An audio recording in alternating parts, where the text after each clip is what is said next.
Fenomena maraknya game online jadi sorotan. Lingkar pertemanan menjadi salah satu faktor yang turut menentukan, termasuk game yang akan dimainkan ataupun top up. Pengeluaran orang Indonesia untuk game mencapai 6,4 miliar rupiah per hari.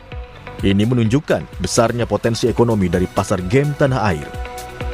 Tim Jurnalisme Data Harian Kompas menghitung nilai ini dari pajak pertambahan nilai atau PPN, perdagangan melalui sistem elektronik atau PMSE yang disetor ke negara. Pajak ini besarannya 11% dari total nilai transaksi digital yang dipungut mulai 1 Juli 2020. Besaran PPN PMSE yang dipungut dari sektor usaha ekonomi digital, salah satunya berasal dari pembayaran game secara daring. Contohnya, uang yang dikeluarkan pemain Mobile Legends untuk mendapatkan skin hero, atau uang pemain Roblox untuk top up pembelian item avatar. Data pemungutan PPN PMSE pun menunjukkan lonjakan tajam konsumsi produk game digital di Indonesia sejak 2020. Dengan asumsi tarif PPN 11%, nilai transaksi produk game pada tahun itu diperkirakan sekitar 270 miliar rupiah. Lonjakan paling tajam terjadi pada 2021.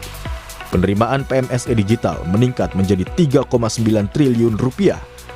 Nilai pajak produk game diperkirakan mencapai 158,34 miliar rupiah, yang mengindikasikan nilai transaksi game sekitar 1,44 triliun rupiah. Tren pertumbuhan berlanjut pada 2022 hingga 2024. Pada 2022, nilai transaksi produk game diperkirakan mencapai 2,03 triliun rupiah, lalu meningkat menjadi 2,5 triliun rupiah pada 2023 dan 3,12 triliun rupiah pada 2024. Daftar game dengan pendapatan tertinggi di Play Store dan App Store masih didominasi produk asing. Diperkirakan, kontribusi pengembang lokal saat ini tidak lebih dari 2,5% dari nilai transaksi sekitar 2 miliar dolar Amerika Serikat pada 2024. Meski demikian, tidak semua belanja pemain otomatis mengalir ke luar negeri. Kerelaan orang Indonesia mengeluarkan uangnya untuk game sedikit banyak tergambar lewat jajak pendapat Litbang Kompas yang digelar 10-13 November 2025. Jejak pendapat yang digelar dari ini melibatkan 503 responden di 70 kota di 38 provinsi. Data menunjukkan 80,6% tidak bermain game online dan 19,4% bermain game online. Sebanyak 1 dari 5 responden mengaku bermain game dalam sebulan terakhir.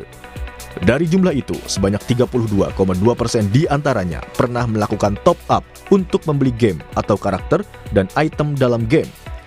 Mayoritas mengeluarkan uang hingga Rp99.000 atau 49,6% untuk sekali top up. Dalam sebulan, mereka bisa sampai 4 kali top up. Di Indonesia, Mobile Legends memuncaki daftar game paling sering diakses.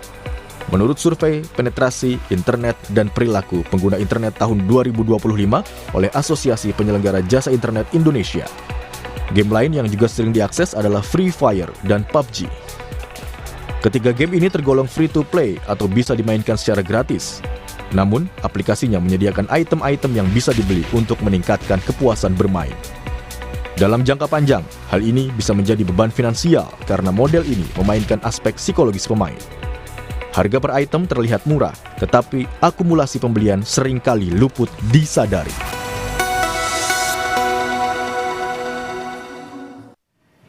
Game online semakin marak. Bermain game online memang bisa menjadi momen untuk hiburan. Tapi ternyata ada ancaman bahaya bila kecanduan. Bahkan berdasarkan data yang dihimpun tim Jurnalisme Data Harian Kompas menunjukkan pengeluaran orang Indonesia untuk game ini mencapai miliaran rupiah per hari.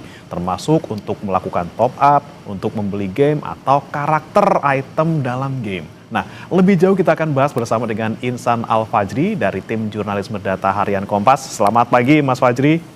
Selamat pagi, Mas. Ya, Mas Fajri lagi main game apa gimana ini?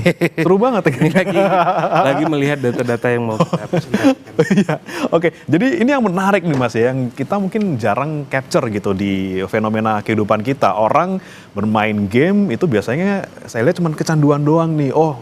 Soal waktu lah, soal mungkin kegiatan jadi terganggu. Tapi di sisi lain ada juga nih soal dampak ekonominya. Ternyata orang-orang kalau main game ngeluarin duit juga. Nah, ini temuan dari Mas Fajri sendiri yang paling bombastis apa nih, Mas?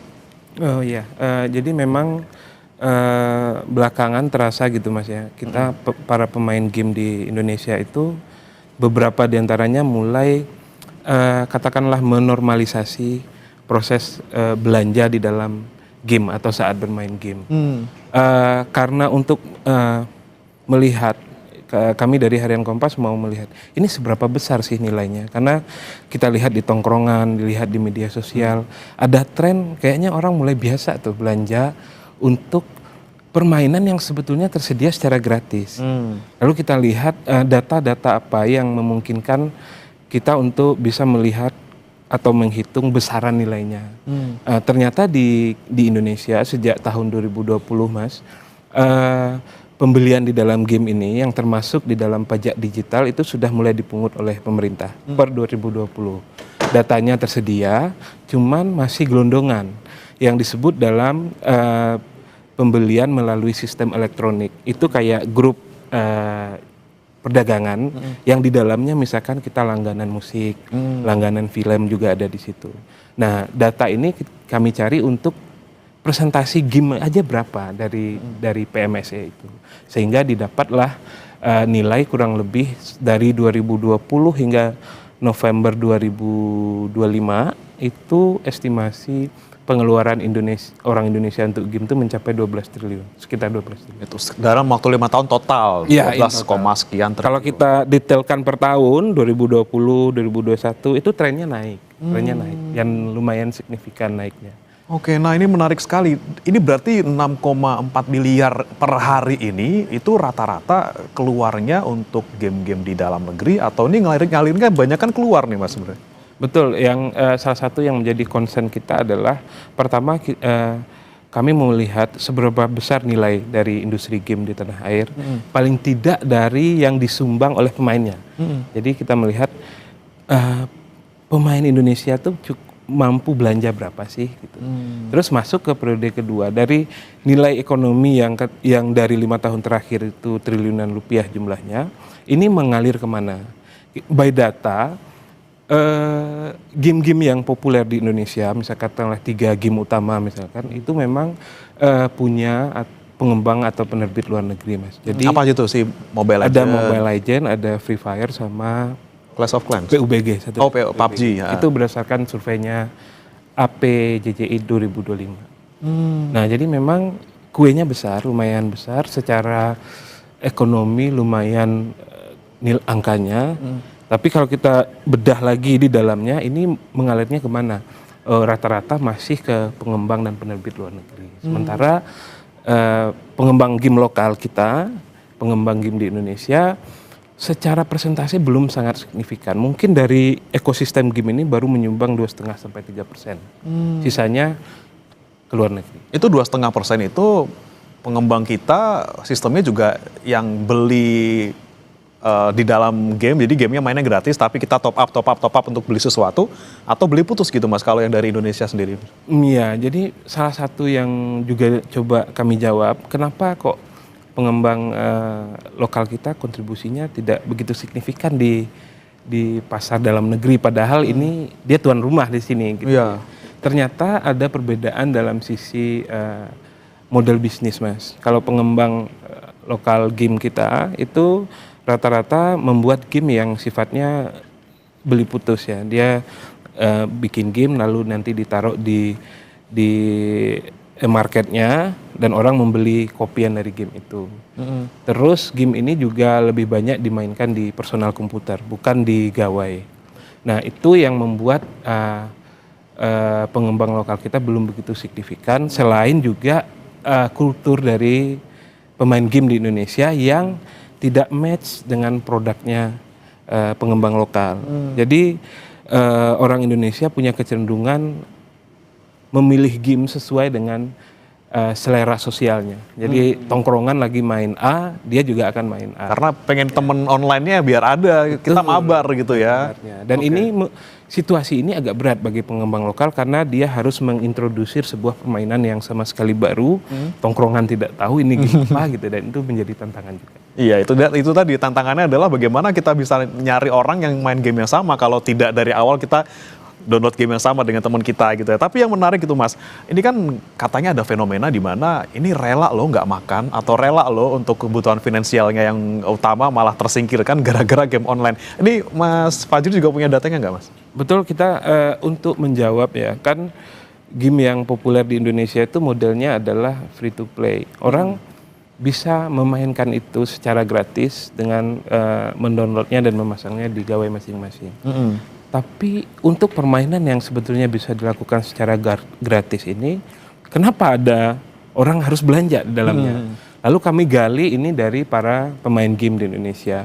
Dari sini didapat kesimpulan, pertama ada situasi di mana pemain game merasa harus lebih rame ketika bermain. Jadi kepentingan dia belanja bukan untuk membuat mainnya lebih bagus, nggak gitu, tapi membuat karakter dia yang ada di dalam game itu menjadi lebih unik, menjadi lebih bagus, menjadi lebih tampil berbeda dibanding pemain game yang lain. Jadi ada soal kosmetik atau soal hiasan yang membuat orang mau berbelanja.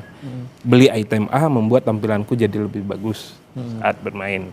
Kedua, ternyata ada beberapa game juga yang modelnya ketika kita belanja di dalam aplikasi mereka membuat kinerja kita atau gameplay kita menjadi lebih bagus. Kompetitif nih asalnya, apa alasannya ya? Ya, misalnya untuk game sepak bola mobile misalkan, sepak bola yang juga lumayan digandrungi di Indonesia, itu kita bisa bermain dengan pemain yang disediakan secara gratis bisa.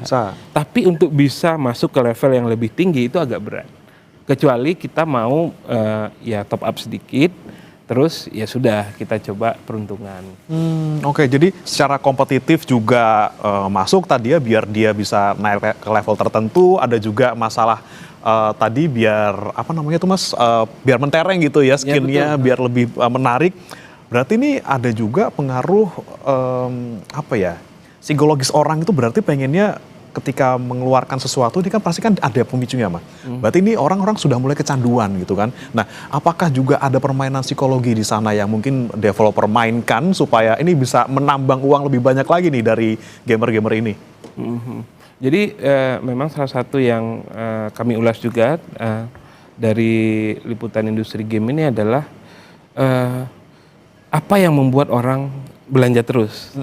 Ternyata setelah dilihat lebih jauh ada sistem yang disebut dengan istilahnya gacha atau undian yang skema ini kami yakini dan setelah mengonfirmasi ke teman-teman psikolog membuat orang terus belanja. Kenapa? Karena ketika saya misalkan sebagai pemain game memutuskan untuk membeli sesuatu di game itu, skema gacha ini menghadirkan ketidakpastian. Karena saya tidak bisa serta-merta memasukkan uang lalu membeli item itu, enggak. Saya harus ikut undian dulu. Saya pengennya Gatot Kaca tapi tidak bisa langsung milih Gatot Kaca misalnya gitu harus ya. Diundi dulu. Dan di undian ini setelah kita bertanya kepada pengamat game dan lain-lain, di satu sisi ini terlihat murah. Karena seperti di angkringan Mas, jadi murah, ada item ini 2.000, tapi setelah kita makan, karena makannya ini itu, dihitung-hitung jatuhnya banyak juga modelnya. Oke, jadi itu juga strateginya Mas ya, kita mainnya, mereka jualnya receh-receh, nggak berasa, tapi kemudian ujug-ujug besar gitu ya. Karena ada sisi impulsif dari pemain, ketika kita misalkan penggemar sepak bola, ketika yang item yang ditawarkan itu ternyata klub yang kita suka, pemain yang kita suka, sisi-sisi personal dari pemain game yang membuat pada akhirnya ya udah deh saya belanja. Nah, kalau itu kan keputusan personal tuh Mas, orang kecanduan sendiri, misalnya dia pengen dapat ini tapi nggak dapat gacha mulu gitu kan, atau kalau nggak ada tim tertentu yang dia suka. Tapi kalau misalnya pengaruh teman misalnya, kok dia beli, saya juga beli biar sama-sama seru atau sama-sama kompetitif itu, ada nggak sih pengaruh teman dalam orang memutuskan untuk bisa top up di dalam sebuah game? Oh iya, dari salah satu narasumber kami itu cerita yang semacam itu persis Mas. Jadi tadinya dia merasa ketika bermain game kenapa harus bayar? Toh saya sudah sediakan kuota internet. Tadinya dia berada dalam perspektif itu. Terus dia memainkan sebuah game baru, lalu ikut bermain dengan tongkrongan. Karena game itu menyediakan fitur bermain sesama teman, dari situ terasa Mas, temannya jauh lebih jago dibanding dia. Sekali 2 kali oke, tapi kok terus-terusan kalah terus, rasanya kok nggak enak juga gitu. Apalagi ini bermain di tongkrongan yang disaksikan oleh banyak orang. Nah, dari diskusi-diskusi kok kalah terus tanya ke temannya, emang kamu kenapa kok bisa bagus? Loh, saya top up. Tadinya top up, ya udah dia coba juga dan ternyata memang untuk game-game tertentu itu berpengaruh. Belanja yang kita, item yang kita beli memang meningkatkan kinerja kita saat bermain game. Tapi mungkin nggak sih Mas, ketika Mas Fajri mungkin wawancarai beberapa narasumber, mereka ada tuh yang yaudah main game free play selamanya yaudah gratis aja, saya nggak mau top up, saya nggak mau terpengaruh atau apa, ataukah memang serentan itu orang-orang ketika main free play terpengaruh teman langsung top up? Ada nggak sih orang-orang yang kekeh nggak mau deh, saya nggak mau top up, pokoknya free play aja sampai tamat gitu? Yang menarik adalah jadi dari ulasan kami ini selain mengulas dari data pajak yang disetor ke negara, kami juga membuat jejak pendapat, menyelenggarakan survei untuk menangkap ini ada nggak orang yang bermain game terus melakukan top up. Terus di luar itu ada nggak? Ternyata ditemukan di survei ada orang-orang yang dimintai oleh anggota keluarga untuk top up game. Jadi misalkan saya punya ponakan minta duit. Ternyata setelah dicek buat apa? Ternyata untuk top up game. Jadi orang yang sebetulnya secara finansial belum mampu untuk belanja, tapi dia mau, ya solusinya apa ya? Dia minta ke keluarganya, minta ke om, minta ke tante. Om top up dong om gitu kan. Artinya ada sisi tidak selalu orang yang memang secara finansial mampu untuk melakukan belanja game itu. Jadi pemain game terlepas dia mampu secara finansial atau enggak punya peluang untuk melakukan top up meskipun tidak semua. Nah case-nya nih ketika dia sudah punya penghasilan sendiri, sudah kecanduan, ada nggak sih Mas kasus-kasus yang Mas temukan dari narsum misalnya yang saya udah mulai sampai ngap-ngapan nih finansial saya cuma gara-gara untuk top up game. Ada nggak nemu kayak gitu Mas? Ya memang mereka dari narsum yang kita temukan tuh lebih ke lepas kontrol Mas. Yang tadinya dia secara personal sudah membatasi, aku mau item ini dengan menyediakan uang segini, dapat nggak dapat ya udah habisnya segitu. Ternyata jebol, pertahanannya jebol, sehingga biaya yang dikeluarkan menjadi lebih besar. Terus ada juga narasumber kami yang merasa berefleksi gitu ya, kok aku merasa ini sudah mulai mengganggu kebutuhanku yang lain gitu, karena perasaan impulsif. Kalau dia minta orang lain melihat, sebenarnya dia udah nggak perlu lagi tuh belanja, karena dia karakternya udah bagus, udah terbaru dan segala macam, tapi tetap ada kebutuhan untuk belanja karena dia merasa nominalnya kecil. Nominal kecil cuma 50.000, 100.000 nggak terasa untuk dia sebagai pekerja kantor. Tapi yang dia lupa intensitasnya tuh sering. Memang kecil tapi berulang dan terus menerus, itu yang menjadi peluang untuk membebani finansial dia gitu. Itu dia kadang ya tidak terlalu sampai bangkrut enggak, tapi lumayan menguras gitu ya anggaran untuk rumah tangga. Nah Mas, tapi kalau dari Harian Kompas sendiri juga nemu daerah-daerah tertentu nggak sih dengan pengeluaran untuk top up game yang paling tinggi itu di daerah mana sih Mas? Kalau untuk wilayah memang belum tercapture ya Mas ya. Ini karena basis datanya adalah pajak, jadi itu dilakukan secara nasional. Yang kita capture secara daerah itu adalah pengembang game. Jadi pengembang game lokal kita itu ada di mana aja sih secara wilayah sebarannya gitu. Makanya tergambar paling besar itu Jakarta, terus Jawa Barat, Banten dan lainnya kecil-kecil. Ini untuk menunjukkan ternyata produsen game lokal atau pengembang game lokal itu belum merata di semua wilayah. Hanya di daerah-daerah tertentu aja, misalkan Jakarta, Jawa Barat dan Banten. Sisanya masih belum ada. Ini untuk menggambarkan industri game kita, terutama dari sisi produsen dan pengembang belum begitu banyak dan belum begitu masif. Nah itu yang tadi soal industri lokal game gitu Mas ya, kan selain tadi pilihan orang-orang memang pilihnya yang orang mainkan apa dia main itu, Clash of Clans misalnya, FF misalnya, atau misalnya PUBG gitu, itu kan pengembang luar semua. Tapi di luar itu tantangan kita sebagai industri lokal untuk bisa bersaing untuk bisa ngambil kue nih untuk top up game ini juga banyak masuk ke industri lokal tuh apa sih biasanya Mas? Kalau yang paling utama ya kami ngobrol dengan pengembang, dengan asosiasi game itu pertama terkait investasi Mas, investasi yang skema model bisnis sekarang yang digemari banyak orang terutama di Indonesia, misalkan game-game yang modelnya free to play itu butuh investasi besar.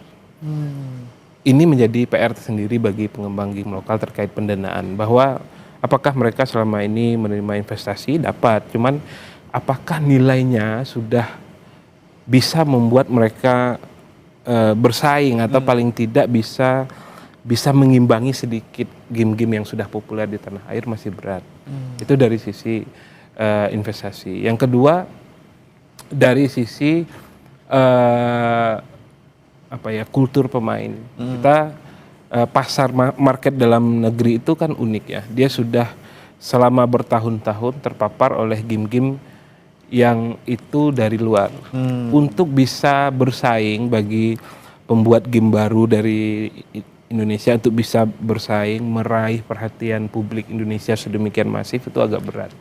Karena dari wawancara kami, game-game populer secara global itu daftarnya itu tidak signifikan berubah Mas. Jadi misalkan sudah masuk di 10 besar itu ya paling dia geser 3 peringkat ke bawah, peringkat ke bawah.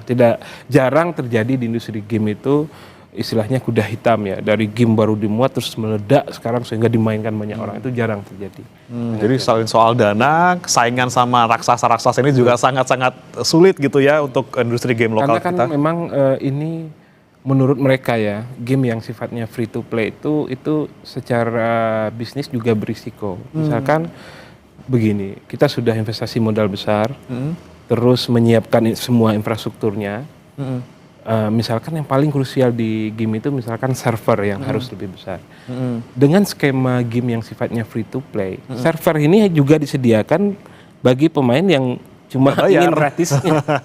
Dia nggak bisa dipilah-pilah, dia tetap harus disediakan untuk semua. Itu tantangannya. Belum tentu dapat pemain, dan dapat pemain pun belum tentu bayar, dan modalnya sangat besar untuk bisa bikin game free to play. Ada ini Mas, ada ilustrasi salah satu pengembang game lokal itu pernah coba membuat game semacam ini dengan skema free to play, cuman hanya bertahan beberapa tahun. Setelah itu mereka tutup karena tidak kuat. Nggak kuat dengan secara finansial, pemainnya juga kurang gitu ya. Nah ini yang kemudian menjadi PR juga untuk industri lokal kita. Mungkin investor juga bolehlah ngelirik orang-orang Indonesia, karena kemampuan kita juga tidak kalah dengan pemain luar, dan juga nih pemain-pemain kita, gamer-gamer kita di Indonesia juga ayo dong main game lokal gitu ya, tidak hanya main game-game yang dari luar. Dan semoga data ini juga bisa membuka mata kita, saudara, dan juga Mas Fajri dan juga gamer di luar sana, boleh main game online tapi tahu batasannya, jangan sampai mengganggu finansialnya. Terima kasih Mas Insan Al-Fajri, tim jurnalisme data harian Kompas, sudah bergabung bersama kami di Sapa Indonesia Pagi. Selamat pagi Mas Fajri. Selamat pagi.